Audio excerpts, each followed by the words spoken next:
On this edition of Newswatch, hear what presidential candidate Donald Trump had to say about the upcoming vote. And we'll also let you know who's looking for the legendary Bob Dylan. On my Newswatch Sports Report, I have Cyclone football, volleyball, soccer, and a look at last night's ALDS Game 3. And I will let you know how long these gorgeous fall temperatures are going to stick around. Stay tuned. Newswatch starts now.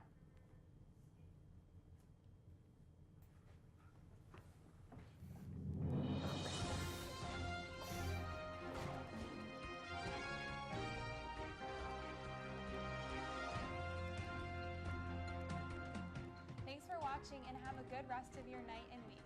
Stay classy, Cyclones. Thank you for watching Newswatch at 8. I'm Lisa Greenwood. And I'm Taylor Mankle. Thanks for joining us.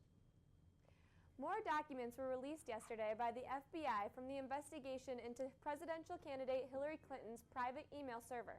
The documents reveal that a State Department official tried pressuring the FBI to declassify one of Clinton's emails to show her server was not full of classified information. In return, the State Department would approve an FBI request to ship more agents overseas. The State Department is claiming that none of this is true, but an investigation is ongoing. Presidential candidate Donald Trump's most recent "What Did He Say?" involved Trump suggesting that November's election is rigged. In a tweet made Monday, Trump said, quote, "Of course there is a large-scale voter fraud happening on and before the election day. Why do Republican leaders deny what is going on? So naive," end quote. What did the soon-to-be former President Barack Obama have to say about these comments? He advised the Republican candidate to toughen up and stop whining to make his case to get his votes. An NBC News poll released Sunday found Hillary Clinton with an 11-point lead nationally over Trump. In 2014, Rolling Stone magazine covered a story about an alleged fraternity gang rape of a student at University of Virginia. Former Dean Nicole Iermo is taking Rolling Stone to court, suing them for $7.85 million. Iermo's argument is that there were many factual issues with the Rolling Stones report, and police have not found evidence that the attack happened as they described it. The article has since been retracted, and the trial starts today. The Swedish Academy that gives out the Nobel Prize can't find Bob Dylan, so they decided to give up. After the announcement was released last week that Bob Dylan was set to earn the Nobel Prize in Literature, the Swedish Academy tried to contact him through his agent and friends, but Dylan has yet to confirm his prize. The Academy has been in contact with Dylan's management, but have not heard anything from the icon himself. Strangely enough, Dylan was in concert Monday in Vegas, but remained silent about the award. Regardless, the prize will be given to the musician if he is there to accept it or not. A Florida man who fired at George Zimmerman's vehicle during a road rage confrontation has been sentenced to 20 years in prison. Back in May of 2015, 38-year-old Matthew Apperson ran into Zimmerman in Orlando, Florida, when he began shooting his licensed pistol at Zimmerman's vehicle. Zimmerman is the former neighborhood watch volunteer who was acquitted of second-degree murder after fatally shooting unarmed teenager Trayvon Martinson in 2012. Apperson is set to begin his sentence this year. Former Wells Fargo CEO John Stumpf continues his resignation on boards of other companies today. Stumpf announced that he is stepping down from positions at the retail chain Target and the oil giant Chevron. Last week, Stumpf resigned from his chief executive position at Wells Fargo and the San Francisco-based bank controversy. The 63-year-old joined Wells Fargo in 1998 and was named CEO back in 2007. After blaming his employees for opening false bank accounts, Wells Fargo terminated 5,300 workers over 5 years before his retirement. Ivanka Trump has broken her silence on the recently discovered comments from her father and Billy Bush that have upset many. Speaking to Fast Company magazine, Ivanka said, "My father's comments were clearly inappropriate and offensive, and I'm glad that he acknowledged this fact with an immediate apology to my family and the American people." She went on to say that the greatest comfort I have is the fact that I know my father. Most people who write about him don't, and I do. So that gives me the ability to shrug off the things that I read about him that are wrong. Since the release of the comments recorded in 2005, multiple women have come forward accusing Trump of sexual assault and misconduct. He and his campaign have denied every claim made thus far.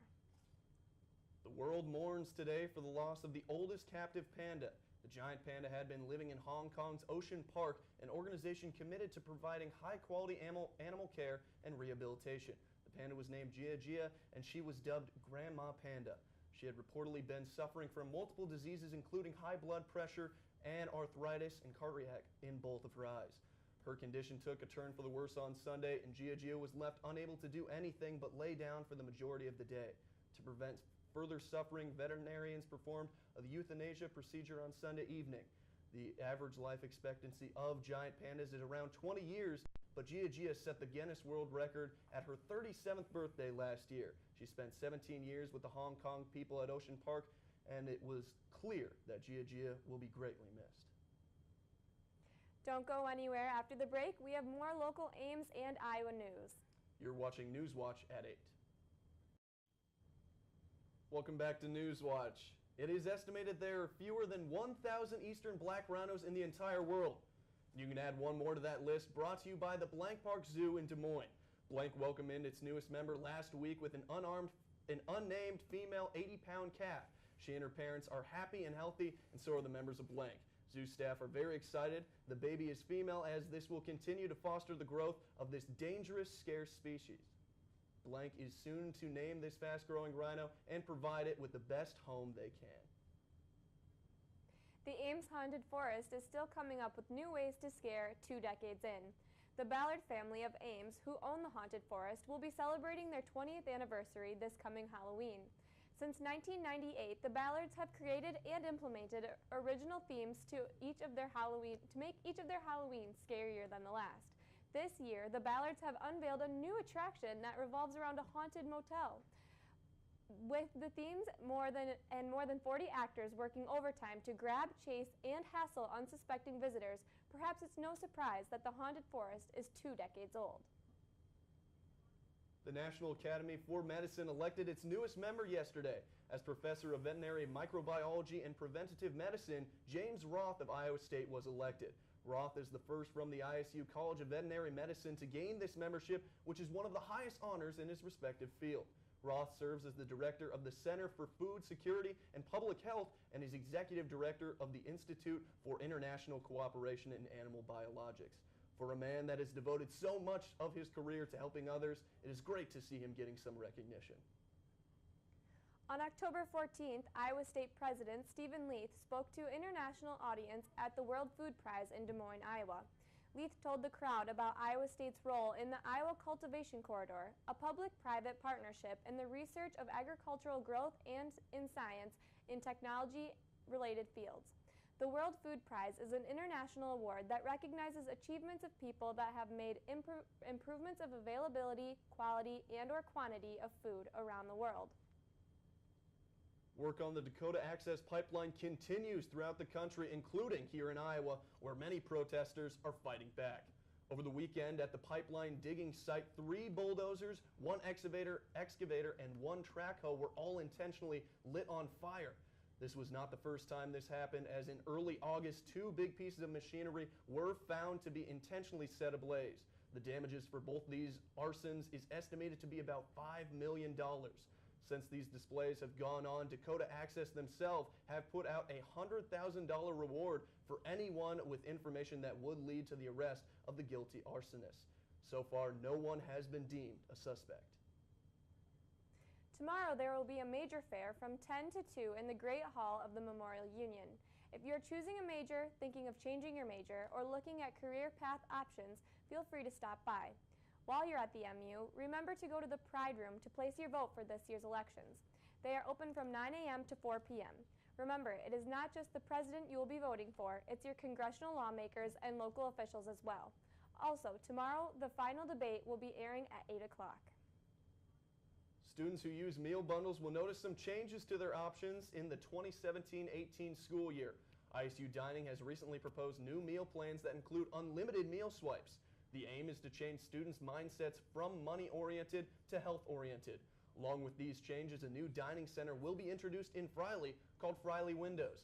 Windows will sport a vegan vegetarian station, Brazilian grilled meats, homemade pizza, and ice cream. The new dining center will also stay open until 11 p.m. Muhammad Ali, director of ISU Dining, says that students wanting to opt for the cheapest meal plan will see an increase in price of $1,000 if living on campus and $400 if living off. While Ames is more LGBTQ friendly than many other American cities, it falls short compared to other Iowa cities. The Municipal Equality Index is a study of the LGBTQ-focused laws and policies in the cities throughout the nation. Ames scored a 68 out of 100 in the study, while the American city average was a 55 and the Iowa city average was an 82. Ames scored well in terms of non-discrimination laws, but lost points due to the city's lack of an LGBTQ liaison in the mayor's office and also for not providing transgender-inclusive healthcare benefits. Iowa City, Davenport, and Cedar Rapids had perfect scores of 100, while Des Moines scored a 97. Senior Robert Dunn, along with the nonprofit legal organization Alliance Defending Freedom, is suing Iowa State University. Dunn claims the university's policies punish First Amendment protected speech as harassment. According to the lawsuit, the university put a hold on Dunn's graduation following his refusal to complete an online training program on the university's non-discriminatory policies and procedures. Dunn's refusal to complete the program come from the grounds that the policies are vague, overbroad, discriminatory, and violate his rights afforded to him under the First and 14th Amendments. Though the lawsuit and students hope to keep ISU from enforcing the program, they as well want to receive reasonable cost and expenses. Taylor, we've had some rain and we've had some shine, and I've heard we might get some snow.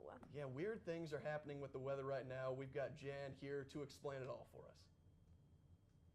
Yeah, those highs we saw yesterday, much higher than normal. Today is struggling into the 70s, but we're on a downhill trend. I'll have your full weather report coming up. Welcome back to Newswatch. Meteorologist Jan right here with you right now. We are at 56 degrees here in Ames, so cooling off quite a lot from those 70s we saw earlier, and that wind nice and calm out of the west right now. Current temperatures, like I said, in the 50s, so starting to cool off. That's about what our highs are going to be tomorrow, but yesterday our highs were near 80. We actually set a record here in Ames yesterday, so right now we're 13 degrees different than where we were yesterday. So definitely on a cooling trend, feeling much more like fall now here in Ames. Current winds out of the west, very calm and calming down even more as we go throughout the night.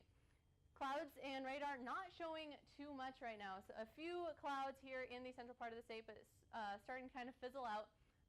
And as we go through the night, it is going to remain pretty clear. But tomorrow morning, those clouds are going to start to build in and kind of stick around for the most part throughout the day. Maybe a chance for a little bit of rain here to the north, but nothing here in central Iowa for us to worry about in terms of precipitation. And then as we go through tonight, we'll be dipping down into the mid-40s, so not too cool, but 44 here in Ames. Like I said, mostly clear and staying fairly calm.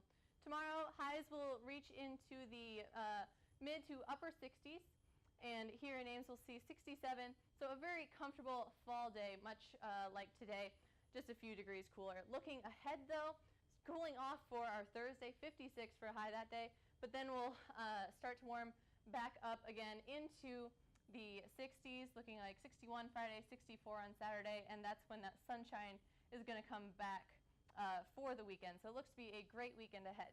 Stay tuned, more news after the break. 17. Team traveled to Austin, Texas over the weekend to try to repeat what happened just a year ago. Last season, the Cyclones beat Texas 24-0 in front of their home fans at Jack Trice Stadium.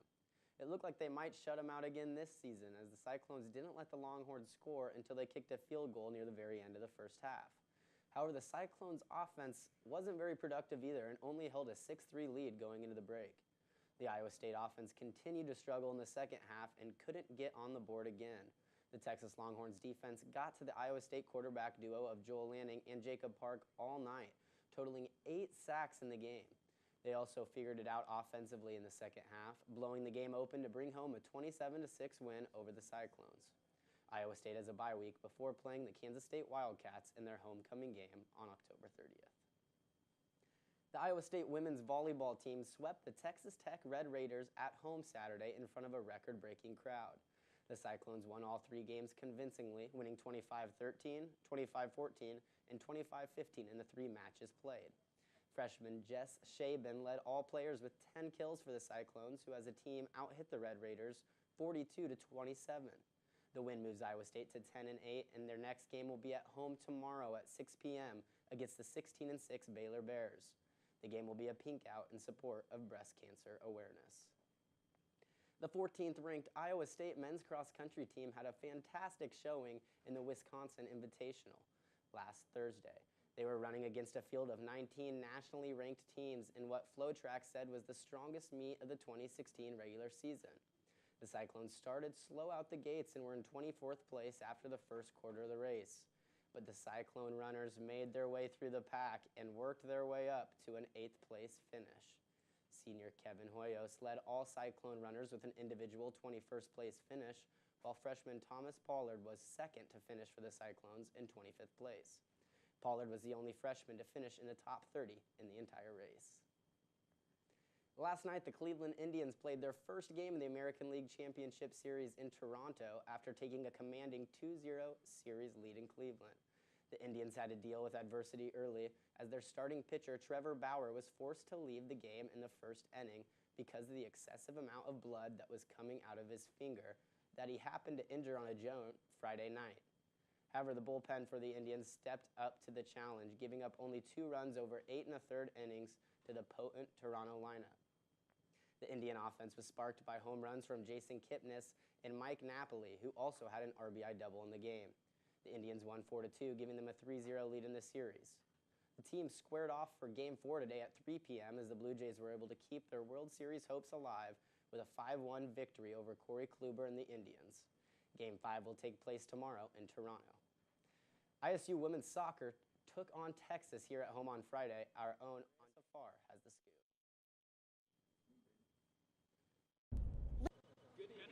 Under the moon and the bright lights, the ISU women's soccer season is wrapping up. The Cyclones are already faring better than last season with a 2-3-1 conference record and an overall record of 8-5-1. For the senior class, it was one of their last games on home turf. Graduating with her name in the record books is Corey Willer, who ranks 3rd in ISU's all-time career goal scorers with a total of 20. In the final Big 12 home game of the season, Iowa State was determined to come out on top. The match got off to a flying start. Corey Willard with the pass, and freshman Hannah Cade with a blistering outside of the foot goal, her second in the Big 12 this season.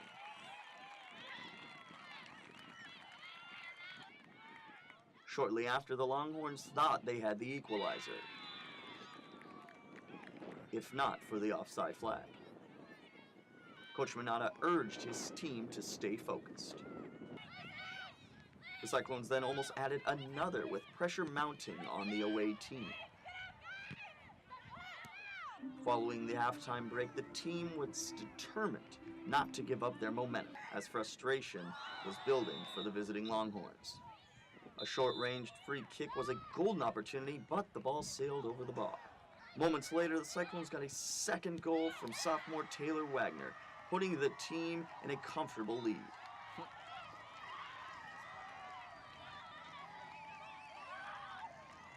A third looked close, while junior goalkeeper Lindsey Hendon was untested throughout, becoming the Iowa State record holder for most clean sheets in a season with 8. With a well-deserved win, Hannah Cade and Lindsey Hendon reflect on the goal and the record. Sometimes if I think about it too much, then I'll miss, so I just and my mind is totally clear, and then I do it, and it's so exciting. Scoring goals is always fun.